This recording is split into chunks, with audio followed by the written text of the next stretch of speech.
Hello guys, today I will be sharing Springpool's story. I'll also be drawing her family as well. So let's get into this video. Spring's parents came from two different nations in the world of Halloween. They met in battle. Their two nations had been at war for centuries. Each nation was hoping that this battle would end it all. Indigo Leaf was fighting with all his strength. He would kill any dragon who threatened his nation. He was the general and refused to lose.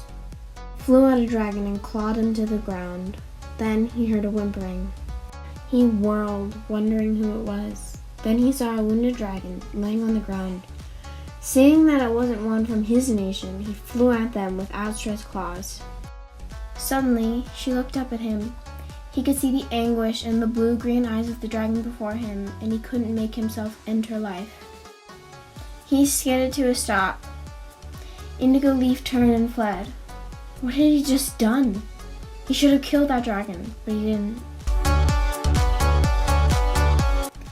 Palm couldn't believe her eyes. She should have been dead, except that the mysterious dragon spared her life. She wanted to thank him, but she wasn't sure that it would turn out like she would think. She saw him run into the woods. Though her back leg was broken and bloody, she chased after him. After a talk, they agreed to meet again in 1 month. But, unlike they expected, they kept meeting. Somehow, some way, they fell in love. But their happiness didn't last long. One day, the king found out about Indigo Leaf's betrayal. So Indigo Leaf and Palm fled into the wild, never to be seen by the nations again. Violet Pearl was the first to be hatched. She looked more like her father, with her beautiful purple scales. Where Indigo Leaf came from, it was tradition that the father should name the dragonette. Palm did not like this. After a little arguing, they both named her. Indigo named her Violet, and Palm named her Pearl. Violet was careful. She never ventured out of the woods, never dared to be seen by any predators. That was good though. For her, she might have died if she disobeyed any rules. She had a small, frail body. Her horns were slightly curved, but mainly looked like Palm's straight ones.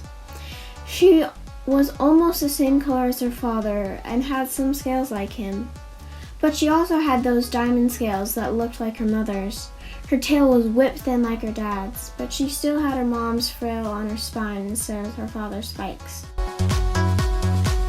Springpool was born a couple years later. She was adventurous and daring. Even though she was blue-green like her mother, she had a scale pattern like her father. She had straight horns and a normal tail like her mother, and overall looked mostly like her. Spring fell in love with gems and jewelry at the age of 3 and has worn some ever since. I hope you liked this. Sorry if it's a bit ragged. The first drawing is Indigo Leaf, the second one is Violet Pearl, and the third one is Palm. Their full bodies are on Deviantart, and the link is in the description. And don't forget to subscribe and like the video. Adios!